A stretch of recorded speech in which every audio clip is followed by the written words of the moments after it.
nabane na hamwe.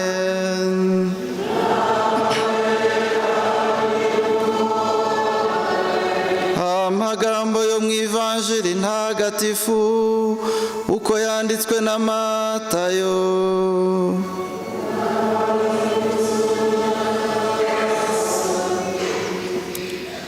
Muri icyo gihe Yohani aho yari mu buroko amaze kumva ibyo Kristo akora, yohereza babiri mu bigishwa be kumubaza bati, mbese uri wa wundi ugomba kuza cyangwa dutegereze undi?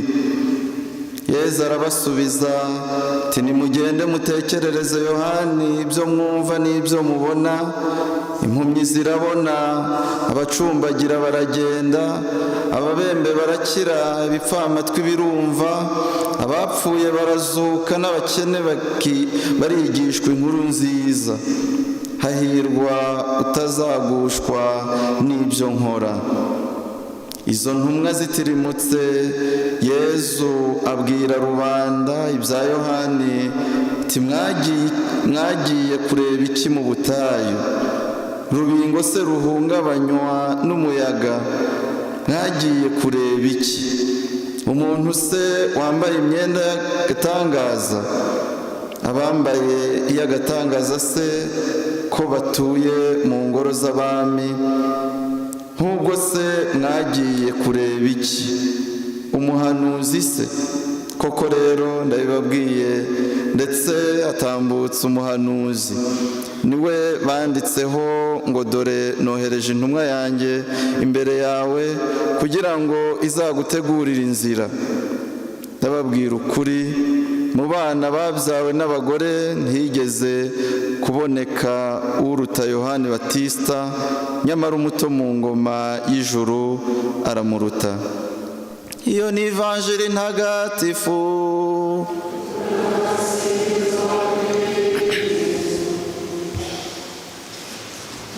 Bavandimwe, Kristo Yezu akuzwe.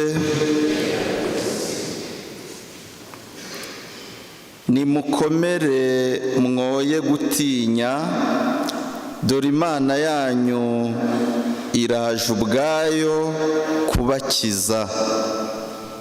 Bavandimwe, igihe cya Adiventi ni umwanya mwiza wo kuzirikana ukuntu Imana iduhibibikanira ngo tubeho twishimye. Ni umwanya kandi wo kuzirikana ku ihumure duhabwa n'Imana. Adiventi ni igihe cyiza cyo kuzirikana ko Imana yaje kubana natwe, maze uko twayumvaga itwitaruye tukumva ko yaje kuba umwe natwe. Iki cyumweru nk'uko twabivuze mu ntangiriro cyitwa icyumweru cy'ibyishimo, Gaudete. Ni icyumweru rero tuzirikanaho uwo mukiro w'Imana, maze bikadutera akanyamuneza tukamwenyura. Ariko se bavandimwe, twishime gute kandi hari byinshi twari twarapanze, twari twaragennye ko twazageraho muri uyu mwaka, maze ukaba ugeze kuri iyi tariki ya 14 Ukuboza tutarabigeraho? Twishime gute kandi hari intambwe twari twarifuje gutera mu buzima bwacu bwa roho, ariko tukaba tukivuruguta aho Nyagasani yari yaradukuye? Twishime gute kandi n'ubundi ntaho turagera, nta ntambwe turatera? Twishime gute kandi ukwezi turi kwibaza, ese impera z'uyu mwaka tuzaba turihe? Tuzahungira he babandi twizeje ko tuzabishyura? Tuzahungira he babandi twijeje ko tuzagira icyo tubagereraho? Yezu akuzwe. Urutonde rushobora kuba rurerure rw'ibitubuza kwishima, sibyo? Nyamara bavandimwe, dufite impamvu nyinshi zaduha kwishima.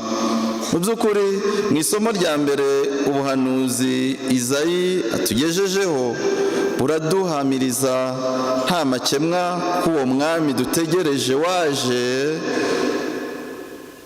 yatuzaniye amahoro, atuzanira ihumure, atuzanira umudendezo, yadutuye imitwaro, yaduhetamishaga umugongo, none tugenda twemye. Yezu akuzwe. Iyi korasi ndagira ngo turayizi. Dutuye imitwaro yaduhetamishaga, none tugenda twemye. Ubu ngubu bavandimwe, uyu mukiza dutegereje waje ni isoko y'ibyishimo byacu, kuko ibyo byishimo aduha ntawabitunyaga. Ibyo byishimo aduha nubwo iminsi yaduterura gute, turamwenyura, maze hakaba hari abagira ngo twaba twasaze cyangwa byaba byatuyobeye, kandi ari ukubera Imana. Ninde utakwishima bavandimwe, kandi ahagaze yemye ko byose biva mu biganza by'Imana, kubera ko yayiringiye kandi yayikomeyeho. Ninde utakwishima kandi yararonse ingabire yo kwihangana. Yezu akuzwe. Iyi ngabire irahenda, ingabire yo kwihangana yarayironse. Ibyo yahuye nabyo, hari abahuye nabyo bo bakiyica, bakiyahura, cyangwa bagafata indi migambi mibisha. Ninde utakwishima kuba twaramenye Imana? Ninde utakwishima bavandimwe kandi yararonse ingabire yo kunyurwa? Iyi nayo irahenda. Yezu akuzwe. Iyi nayo irahenda, kuko utayifite amungwa n'ishyari, maze ibyo afite ntabibone, maze akajya ahora hanze amaso abandi nkaho babimuhembera ku kwezi, akajya ahora yumviriza umuhumuro w'abaturanyi. Nta kundi babigenza, nta kundi bakaranga ngo ntibikugereho. Niba iyi ngabire idahari, uratangira rero wimyoze, ariko n'ubundi nturi bubiryeho. Yezu akuzwe. Ninde utakwishima bavandimwe kandi yararonse ingabire yo kugira neza? Ingabire yo kugira neza nayo irahenda, kuko uyifite aba yarageze ku rwego rwo kumenya ko byose abihabwa n'Imana, kandi uwafashije ni Imana muri we. Kuko mu ivanjiri yanditswe na Matayo umutwe wa 25 umurongo wa 31 kugera kwa 46, Nyagasani atubwira ngo bya bindi wakoreye wa wundi ni njye wabaga ubikoreye. Ninde utakwishima bavandimwe kandi yaramenye ko Umukiza wacu abana natwe mu ijambo rye. Ijambo rye riduherekeza buri munsi. Muri iki cyumweru gishize, ku bazirikanye amasomo matagatifu, cyane cyane ubuhanuzi bwa Izayi, mu isomo rya mbere, cyabaye icyumweru Nyagasani yaduhumurizaga, cyateguraga nyine ibi byishimo duhamagariwe kugira kuri uyu munsi. Nimuhumure ninjye, witinya. Aya magambo abahanga mu byanditswe bavuga ko ngo buriya agaruka mu byanditswe bitagatifu inshuro zigera kuri 365, bikagaragaza iminsi igize umwaka. Nyagasani arampumuriza, Nyagasani araguhumuriza buri munsi. Nyagasani rero abana nanjye, Nyagasani abana nawe. Iyo ni impamvu yo kwishima. Ninde utagira ibyishimo kandi yaramenye ko Nyagasani uwo dutegereje, uwo waje, uwubana natwe, uzaza kutujyana, abana natwe mu masakaramentu matagatifu. Ayo masakaramentu yayandi tuvuka mu muryango mugari w'abana b'Imana, tukagira imbaraga za Roho Mutagatifu, maze tukabasha kuba twavuga twemye. Ninde utakwishima kandi uwo Nyagasani adutunga muri ayo masakaramentu, atugarura mu nzira nziza igihe twijanditse mu byaha. Bavandimwe rero, iki cyumweru cy'ibyishimo ni icy'ibyishimo koko, kuko Nyagasani aduhishuriye ko tutagitegereje kera cyane, tutagitegereje bya kure uwo mukiza ko yibanira natwe kandi akaba ari bugufi. Yakobo mu isomo rya 2 yabiduhishuriye, ndetse adushishikariza kwihangana turebera ku muhinzi wa wundi ujya kubiba akabibana amarira, ariko aba yizeye ko azasarurana ibyishimo. Yezu akuzwe. Ibyo by'umuhinzi ntibibatere agahinda mwibutse bya bishyimbo biri kuma, kuko Nyagasani agaburira be kugeza no ku nyoni. Tumwisunge, tumukomereho, kuko umwiringiye ntabwo ajya acika intege. Bavandimwe, imbuto y'umugisha yera ku giti cy'umuruho, kandi ngo n'uwiyemeje gusoroma ibimusumbye yitegura cyangwa yiyemeza, yihanganira ibimutokoza. Niba dukeneye umukiro, nitwakira amahoro umukiza atanga. Twirinde gukenera ko Imana itwumvira kandi turi ibiremwa, ahubwo twishyire mu biganza byayo, maze umukiro, ibyishimo, ikiruhuko tubigikeshe. Nifuje kubasangiza iyi nyandiko y'uyu mwanditsi w'igitabo gukurikiza Yezu, kuri paje urupapuro rw'157. aragira ati: niba se ushaka kuruhuka muri ubu buzima, iruhuko ridashira uzarigeraho ute? Washobora kwiberaho mu mudabagiro, wishaka kwiberaho mu mudabagiro, ahubwo itoze kubaho mu bwiyumanganye bukomeye. Amahoro nyakuri wiyashakira ku isi, ahubwo mu ijuru.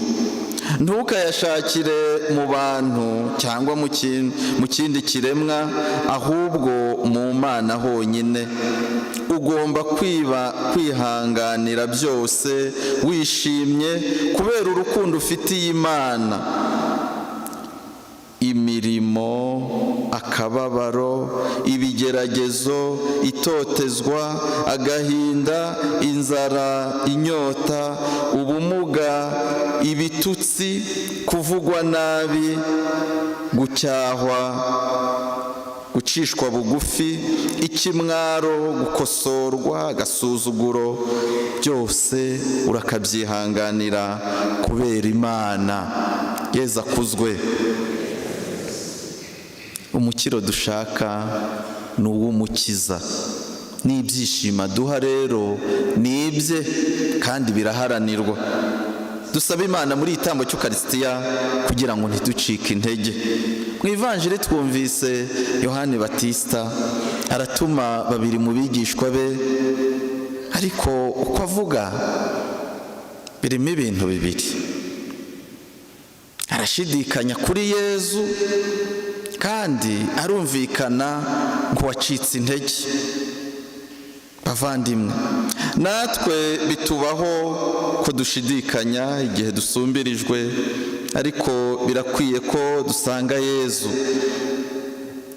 tukamuhungiraho kugira ngo atwibutse amizero yacu mu bihe byashize. Uyu Yohani Batista yahamyaga ko Yezu azaza akomeye, ko atamukuramo n'inkweto, ariko kandi ko azatanga umukiro udakeneye ubwunganizi. uyu Yohani Batista nibyo yahamyaga, ariko turamwumva atangiye ashidikanya. natwe byaba ari ibyo bihe turimo, ariko bavandimwe dukomere. Yohani Batista nta handi yagiye, nta wundi yagiye kubaza, yatumye intumwa ze kuri Nyagasani. natwe ubuhungiro bwacu bube Imana, kandi tuyikomereho, tuyizere, kuko uyikomeyeho arakomera, uyiringiye abasha kuronka umukiro ategereje. Yohani Batista tubera urugero rwo guhungira kuri Yezu. Yezu ni izina risobanura Imana irakiza, kuko Imana iradukiza. Tumuhungireho rero bavandimwe, kuko niwe mukiza twahawe, niwe buhungiro bwacu, niwe uduha umukiro wuzuye, kandi akaduha ubuzima butazima.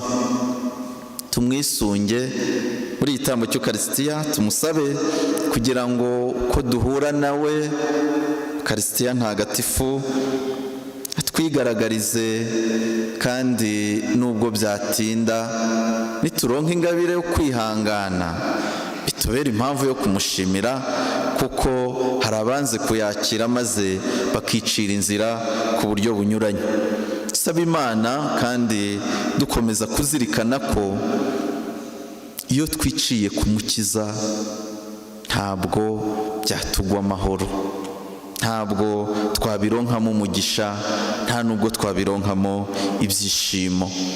ahandi hose twashakira ibyishimo, ni ukuri ntabwo byaba ari ibyishimo bihoraho, kuko ibyo by'akanya gato ni akanya gato nyine, ariko ibyishimo bya Nyagasani bihoraho. turagushimiye Nyagasani ku ijambo ryawe uduhaye none, ijambo ryawe rituvuguruyemo ingabire y'ibyishimo, kandi koko turabyakiriye. ibyishimo utanga Nyagasani ntibishira. duha imbaraga zo kukunambaho, maze wowe soko yabyo tubashe kwibera muri byo, kandi tunyurwe n'uko tubereye umukiza ubu n'iteka ryose. Amen.